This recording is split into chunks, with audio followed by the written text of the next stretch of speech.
Ertugrul Ghazi کون تھا؟ آئیے جانتے ہیں مولانا طارق جمیل کی زبانی۔ 446 میں آ کر شیعوں کی حکومت کو ختم کیا طغرل بیگ سلجوقی نے۔ سلجوق مسلمان ہوئے تھے محمود غزنوی کے دور میں۔ سلجوق ان کے بڑے کا نام تھا۔ تو ایک دفعہ محمود غزنوی نے سلجوق سے پوچھا اگر مجھے تیری مدد کی ضرورت ہو تو کتنے آدمی پیش کر سکتے ہو؟ تو اس نے ایک تیر دیا، کہا یہ ایک تیر ہے میرا، کسی کو یہ تیر بھیج کر میرے علاقے میں بھیج دو تو چند گھنٹوں میں 1,00,000 تلواریں تیرا پہرا دینے کے لیے تیار ہوں، میرے پاس اتنی طاقت ہے۔ تو یہ سلجوق کی نسل میں تھا طغرل بیگ۔ اللہ تعالیٰ نے جب عرب زوال کا شکار ہو گئے اور ضعف کا شکار ہو گئے، جیسے بڑھاپے کا کوئی علاج نہیں، جب قوموں پہ زوال آتا ہے تو اس کا بھی کوئی علاج نہیں، پھر اور قوم کو جگہ ملتی ہے۔ جیسے بڑھاپا ایک فرد پہ آتا ہے، ایسے بڑھاپا قوم پہ آتا ہے۔ قوم کا بڑھاپا جوانی میں نہیں لوٹ سکتا، جیسے فرد کا بڑھاپا جوانی کی طرف نہیں لوٹ سکتا، قوم کا بڑھاپا جوانی کی طرف نہیں لوٹ سکتا، کوئی علاج نہیں، نئی نسل کا آنا ہی علاج ہے۔ تو عرب دھل چکے تھے، 600 سال بہت ہوتے ہیں حکومت کو، اپنی صفات گم کر چکے تھے، اب نئے خون کی ضرورت تھی۔ طغرل بیگ پہلا شخص تھا جس نے آ کر اہل السنت والجماعت کو استحکام بخشا، شیعوں کی حکومت کو ختم کیا، بغداد سے، شام سے، ان سارے علاقوں سے۔ صلاح الدین ایوبی نے اسماعیلی شیعہ کی حکومت کو ختم کیا، مصر۔ العاضد ان کا آخری خلیفہ تھا صلاح الدین ایوبی، نور الدین زنگی رحمۃ اللہ علیہ کا پروردہ تھا، اس کا دوست تھا، اس کے دوست بھی تھا، بچہ بھی تھا اس کے سامنے، زیادہ لکھنے پڑھنے کا شوق تھا۔ پھر اللہ تعالیٰ نے اس سے کام لیا اور اس کو مصر کا گورنر بنا کے بھیجا، مصر کی مدد کے لیے بھیجا، تو وہاں اس نے صلاح الدین ایوبی نے وہاں ختم کیا، طغرل بیگ نے یہاں ختم کیا۔ تو پھر سلجوق جو تھے نا یہ اقتدار میں آئے، ادھر ختم ہو گئی سلطنت بنو عباس کی، مصر ایک چھوٹی سی ترکوں کی سلطنت، تو اللہ تعالیٰ پھر مرکزیت کے لیے ایک نظام چلایا۔ دو لشکر آپس میں لڑ رہے ہیں ایک میدان میں، ایک جنگلی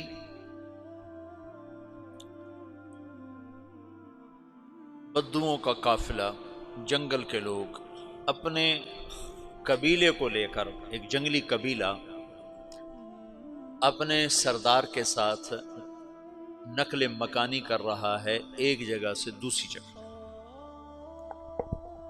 اللہ کا نظام کہ یہ لوگ چلتے چلتے چلتے اس وادی میں پہنچ گئے جہاں جنگ ہو رہی ہے، دو لشکر آپس میں لڑ رہے ہیں۔ جب یہ وہاں پہنچتے ہیں تو ایک لشکر کے قدم اکھڑ رہے ہیں اور دوسرا غالب آ رہا ہے۔ ان کو نہیں پتا شکست کھانے والے کون ہیں اور فتح پانے والے کون ہیں، ان کو نہیں پتا۔ اس جنگلی قبیلے کے سردار کا نام بھی طغرل ہے، طغرل۔ تو یہ سردار کہتا ہے جو شکست کھا رہے ہیں ان کی مدد کرو، کچھ پتہ نہیں کون ہے، کہتا جو شکست کھا رہے ہیں ان کی مدد کرو۔ تو 400 وحشی جنگلیوں نے فاتح لشکر کے پیچھے حملہ کر دیا۔ وہ تو ایک کافی ہوتا تھا، 400 دوڑ دوڑ جب تلواریں پڑیں تو چند لمحوں میں نقشہ بدل گیا، بھاگنے والے جم گئے اور جمنے والے بھاگ پڑے۔ جب جنگ ختم ہوئی تو شکست خوردہ لشکر کے بادشاہ نے ان کو بلایا، اسے پوچھتا ہے مجھے جانتے ہو میں کون ہوں؟ کہا نہیں۔ کہا تو تم نے میری مدد کیوں کی؟ کہا انسانی ہمدردی کی وجہ سے، تمہیں شکست ہو رہی تھی اس لیے تمہاری مدد کی۔ اور اس نے اپنا تعارف کرایا، میں ہوں سلیمان سلجوقی، ترکی کا بادشاہ، مسلمانوں کا لشکر تھا اور تاتاریوں سے شکست کھا رہا تھا۔ تاتاری فتح پا رہے تھے، مسلمان شکست کھا رہے تھے، تو وہ اللہ کی غیبی مدد بن کر آئے۔ تو وہ اس سے کہتا ہے میرے ساتھ رہنا پسند کرو گے؟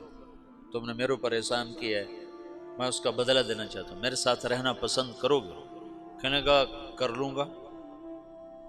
تو اس کو لے کر ترکی آیا، اور استنبول اس وقت روم کی حکومت میں تھا، اسے فتح کیا اس تغرل کے آگے چوتھے پانچویں پڑپوتے محمد فاتح نے۔ تو یہ استنبول ہے، یہ ترکی ہے، بیچ میں ایک چھوٹا سمندر ہے، یہاں ایک جاگیر ہے۔ تو سلطان سلیمان کہتا ہے یہ جاگیر تجھے وقف ہے، ادھر سے رومی مجھے تنگ کرتے ہیں حملے کر کر کے، تو میرا دفاع کرتے رہنا، یہ جاگیر تیری۔ یہ اس جاگیر پہ اس نے اپنے قافلے کو آباد کر دیا، اپنے قبیلے کو، اور ایک چھوٹی سی حکومت بنا لی، جو ایک صوبہ سمجھو، سلمان سلجوقی کا وہ ایک چھوٹا سا صوبہ ہے۔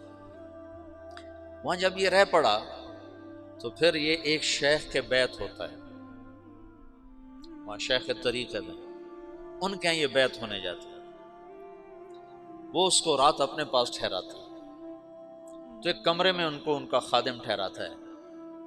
یہ جب کمرے میں جاتا ہے تو سامنے دیوار میں تاکچے پر قرآن پڑا ہوا ہے، تو یہ تغرل بیگ کہتا ہے یہ کیا ہے، یہ کیا ہے؟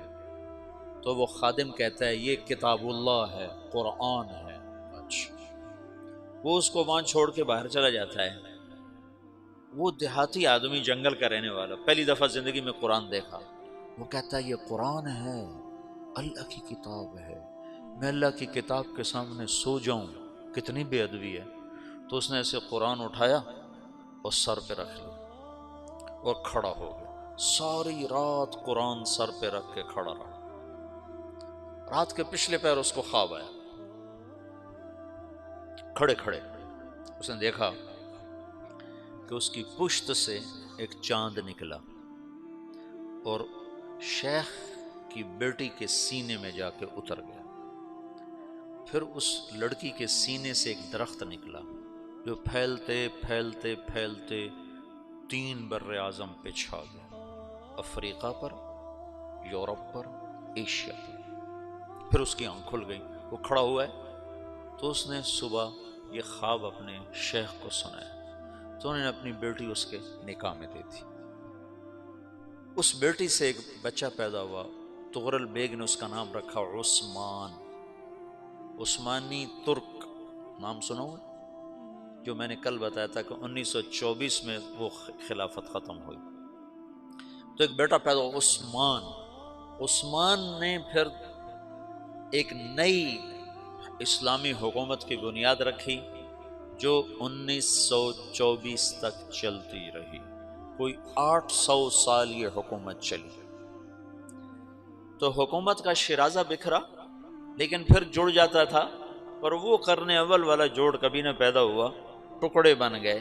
ان ٹکڑوں میں اللہ لوگ پیدا کرتا رہا جو دعوت دیتے رہے، دعوت زندہ رہی۔ جو تربیت کا نظام تصوف کے ساتھ تھا اب وہ تبلیغ کے ساتھ،